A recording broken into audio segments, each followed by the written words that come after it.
So kuna zingri moja pale Australia inaitwa Thomas. So Thomas amekaa hivi, akona vile kupata pesa ni kuiba. So Thomas anaenda anaiba pickup. Akona mission, anataka kupata hizi pesa za haraka.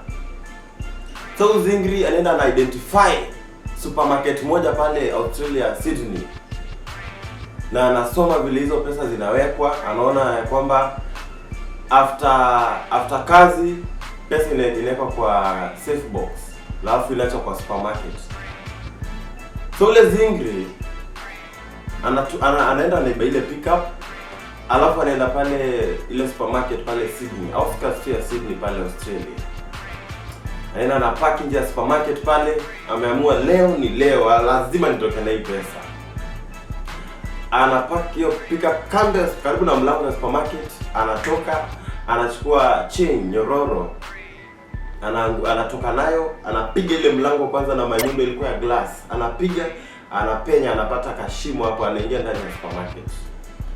Zingri anaenda anapata ile cash box, anafunga na ile chain, alafu anatoka nayo pale shimo na anapanda gari yake. Gia moja anachomoka. Zingri kuna kitu akugundua.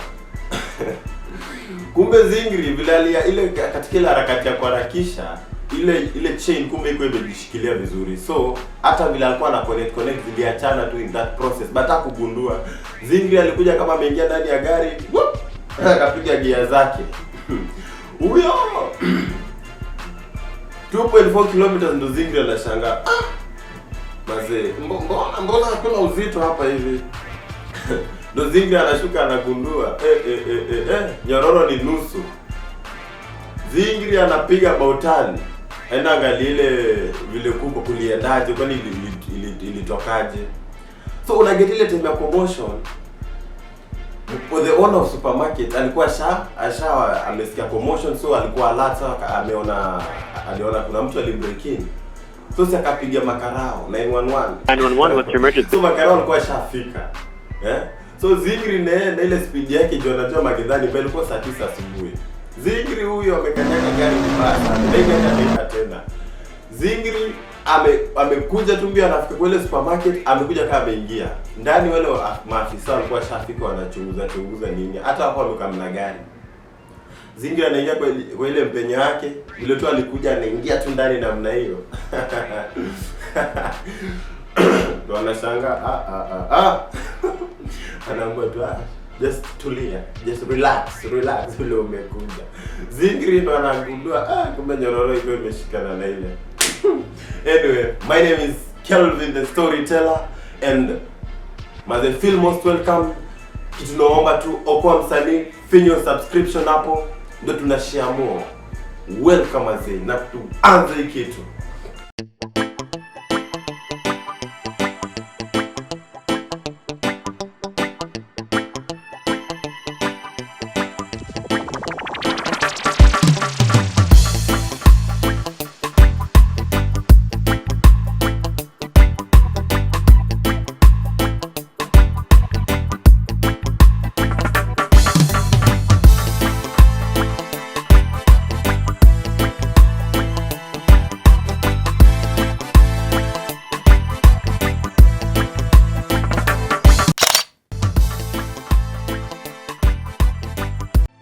So wazingri, nimekaa kwa bedi yangu pale Kisauni Mombasa, keja yangu. Nimeshika kichwa, mazina waza, nini nimefanyiwa, nimeoshwa aje. I'm worried mazee. Yaani siamini ni mimi. Siamini ni mimi nimetokwa hivyo. Nilikuwa hadi karibu nalia. Tarehe ilikuwa 13th September 2019. It was on a Friday. So kwa ile bed yangu nimeshtuka tu beyond words. 4 hours ago, Majesty mwenyewe Kelvin the Storyteller, nimetoka pale Tum naelekea zangu Kisauni. Nikatoka vizuri after classes, ilikuwa around saa 8 hivi napiga zangu mguu pole pole nikisikia ngoma pale kwa earphones. Nikafika pale Nyali Bridge, time hakukuwa na watu, kuna kuoga na time kuko na watu majuni around 4-5 hapo hivi. Nimepiga yangu pole pole tu mdogo mdogo, najisikia ngoma zangu. 5 meters nikienda kumalizia ile Nyali Bridge. Something strange and very good happened. A guy alikuja akanipita, umsi amevaa suti, ako tu fiti, ako tu fine. Yaani kimejenga nini? Anakaa mtu wa pesa. Alikuja akapita, ameni overtake tu cylinder zake. Ameni overtake, hakuenda hata above 1 meter. Akadrop bunda la noti. Bunda cash, pesa money paper.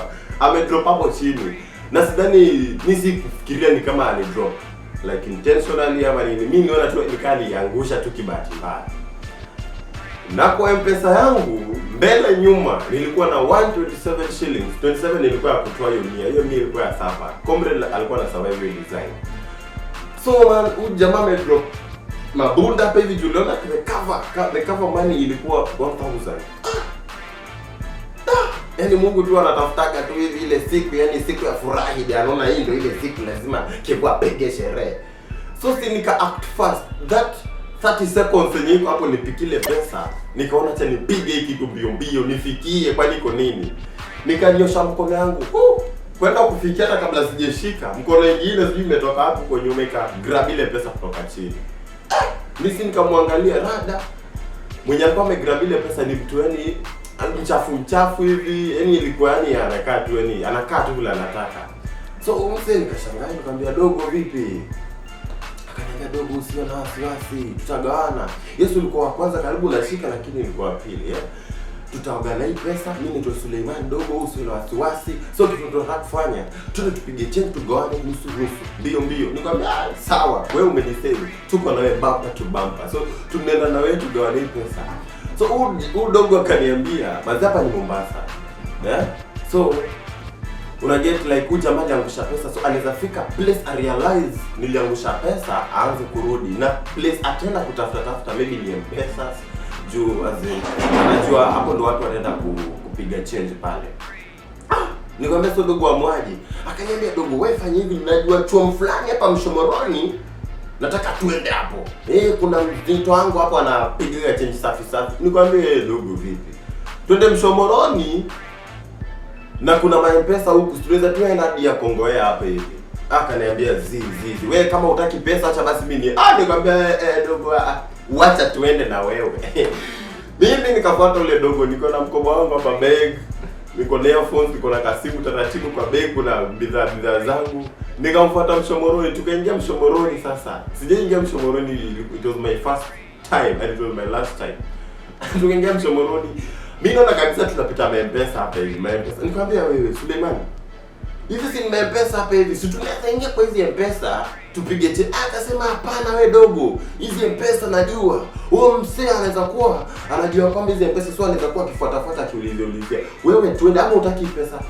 Mazi, nakumbuka ile 27 yangu roti niambia wewe enda bwana, just go. Nikafuata ule msee, tukafika nyumba ya kwanza Mshomoroni, slums fulani ziko hapo. Tukapiga right, tukapiga left, tuliingia tu ma place yenye ifika huko. Nikamwambia Suleiman, hata kama mimi nimesoma bwana, hii chuo zote kwani tumeenda wapi? Where are we going? Akaniambia kuna msee anadiliga na koga tu na machange zile, yani uwezi hapo. Nikamwambia sawa, wewe unataka kufika hapo, wewe upige change, nikungoje hapo nje. Mimi nataka pesa yangu, like nakungoje hapo nje. Akasema ina zogo basi, wewe twende. Tulipiga I think kona ni 7, sikumbuki hadi place tumetoka.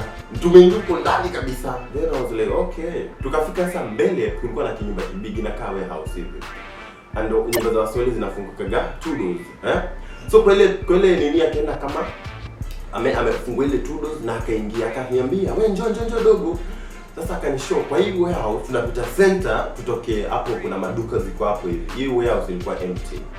Jua vile alifungua hata mimi niliona kuna kapaa. Nikasema ina wasiwasi. Nikaingia. Vile tu niliingia tu hivi. Nikapiga step moja ndani ya nyumba.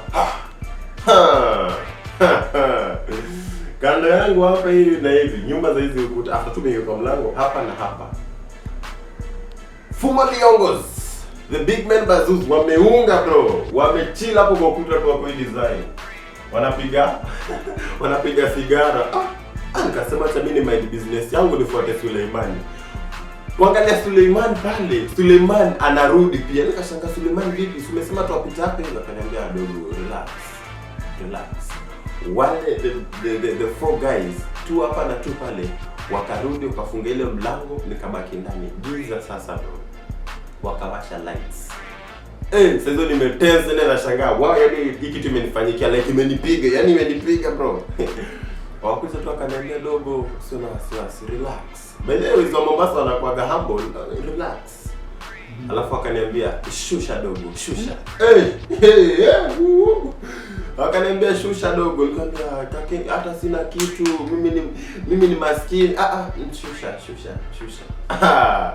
Nikashusha tu bagi yangu vizuri bila haraka. Ona chill, shusha. Nikamwambia Suleiman, ulisema shusha. Kwanza Suleiman akanibosa na kararwa ile bunda. Ilikuwa noti nusu bana. Noti nusu. Imepigwa tu nizafikiria ni bunda. Nikashusha bagi yangu. Nikawapea.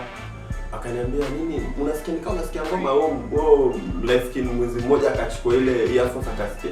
Akasikiza reggae, Watergwan. Ule boys Suleiman so akanishusha then the Fumo Liongo's wale wasiwane wakachukua simu.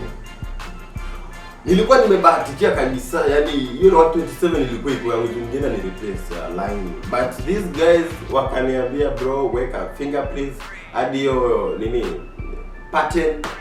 Twende pale kwa SIM toolkit, Safaricom, M-Pesa, tume hiyo pesa kwa ile line. Mbio bila haraka. Na wakuja na wipo so wameacha pale mapanga zao na machuma. Bagi yangu tayari iko hapo, ilikuwa na bidhaa. Ilikuwa worth it. Ilikuwa na assignment, wifi hapo hivi zilienda zote. Power bank pia. So these boys wakanipora tu safi kabisa. Hadi kulikuwa na mbao niko nayo kwa mfuko. Hiyo ilienda. Sure bet ilienda hiyo. Walinibakisha tukifungua nyumba. So wakaniambia dogo, asante sana. No makinike next time. Nikamwambia ina wasiwasi. Bora tu niachilie nikiwa salama. Nitashukuru sana. So wakaniachilia. So ile nataka kurudi kwa ile mlango ndio nianze kushika lane juu. Everything kichongo ishakuwa confused hapa hivi. Ile mlango nilikuwa nimefungwa kidogo, mtu akapiga nene from outside sasa anaingia. Kuangalia ni yule mzee aliangusha ile pesa bana. Ameingia na kafunga mlango na kachini kwa hiyo mlango. Na mimi nishaachiliwa. Nasema, "Guys, sasa huyu tena." So nimekuja hivyo nataka kwenda kwa mlango, akaniambia dogo, "Vipi? Wewe ndio uliokota pesa yangu?" Nikamwambia, "Ni Suleiman pale." Suleiman ndio aliokota pesa yako, sio mimi. Akaniambia, Akaniangalia kwa kiatu, mimi tayari nishaporwa kila kitu. Ni nguo tu nimebaki nayo na viatu zangu.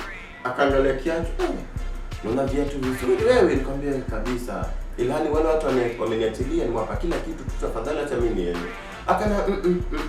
Akaangalia pale alikuwa amepiga Chelsea boot taratibu iko mbwakini. Ilikuwa Chelsea boot safi kabisa. Akaniambia, "Una viatu kweli? Hebu fungua." Nikamwambia, "Please, naomba tu niachilie tu mimi niende zangu Kisauni, wacha nimalizia. Niachilie." Toa. Nikafungua tu Chelsea boot zangu. Iko imaliza 1 month. Nikafungua Chelsea boot zangu vizuri. Nikampea moja akaguza ngozi. Hii inakaa ngozi ya Air Force. Toa nyingine, natomoa tena nikampea zote. Nikamwambia sasa unataka tu Kisauni ni mbali. Unataka nitembee tu hii design socks store. Hizo tunapeleka Kongoya tu za mtumba. Nikatoa socks. Una sweatpants nikamwambia please usifike hiyo lane sasa tafadhali usifanye nitoke hapa uchi. Naomba tu just niachilie tu nende design. So jamaa akachukua socks, kiatu, sasa nikatoka nje hiyo house. Nashangaa ilikuwa hapa Juma chuo ni kibao. Thank God. Nilipima zangu hadi nikatokelezea kwa lami. Kwa hiyo lami nikaconnect vizuri, nikapita pale lights, nikaingia Kisauni. Hizo kichwa tu niko knockout. I'm not me. Natembea nikanyapa pole nikafika Kisauni base yangu tena ilikuwa chuo. Nikaingia kapiga kona zangu mbili. Sasa nikapiga kona ya mwisho ndio nione plot yangu pale. Kwa plot yangu pale Nashangaa kuna mbogi inakaa karibu na mlango ya plot, nashangaa ni mbogi gani? Maybe naitambua. Nikafika pale kwa mlango. Bwana sasa dogo, mbona unatembea mguu tu? Kwa nikamwambia na wasiwasi leo kwa exercise kidogo hivi. Kwaona nikaushe miguu, akaniambia okay fresh kabisa, unaishi hapa. Nikamwambia mimi naishi hapa, kwa ndo makao, kwa ndo base. Wale watu sikuwa nawajua, sijawaona for real. Mimi sikuwaona. So mimi nikaingia kuingia upload ni mimi niko peke yangu. I was alone. Sasa mbona watu hawajafika because it was around about hapo 4 hivi 5 hapo. So nikaingia bado watu hawajakuja kwa kazi. Most of the people naishi nao walikuwa na do kazi pale. So hapo amefika. So mimi nikaenda nikafungua mlango yangu pale. Hata sikufunga, nilifungua tu kama nimeenda nikaanguka kwa kitanda. Yani so na think, yani ni aje yani imenifanyikia tu ile design. Hadi tu nikaamua tu nilale tu nianze kufikiria tu. Nikaona kwanza kama nalala tena kwa hiyo fanya kamziki kidogo ipige hapo, at least nitoleka stress. DJ Joe Mfalme hapa apige reggae taratibu. Na nikadoza sasa nafikiria. Yaani umefungaji macho shangaa sana nitaanza wapi? Unajua ukipora kuna ile instant una think aje sasa. How was it even possible? Sasa nimelala tu pale reggae inaendelea kwa ufa. I'm worried mazee, pesa imeisha, ile 100 nilikuwa ya sapa. Pesa, yani ile mbao, yani everything ilikuwa tu zero. Nikalala tu kwa kitanda nawaza, hawa watu wameniosha. Watu washusha, waliniosha hiyo siku. Sasa nimechill hivyo kwa bed. Kidogo nasikia ni kama muziki imezima. So unajua kuna ile feeling una feel like stima imepotea. As in muziki ikizima, meanwhile like tulikuwa na play then muziki izime, utafeel maybe stima imepotea ama imezima juu, utasikia distortion. Mtu akizima utasikia distortion. But ya stima inazima tu instant. But hapa mimi nilisikia ni kama kuna mtu amevuta nini. Kuna mtu amevuta hiyo nini jack pin ya speaker. So I was like, rada. So nikaamka kuangalia correct hiyo ufa. Kuamka tu hivi. Ila mbogi ilikuwa pale nje. Wamesimama tu mbele. Washaingia hadi kwa keja, wamechill tu. So naangalia hivi walikuwa sita na nikamwambia vipi? Sasa nimekuwa confused tena ndio tatu wengine wanataka kunitoka nani home. This is Kisauni man. Wakaniambia dogo usio na wasiwasi.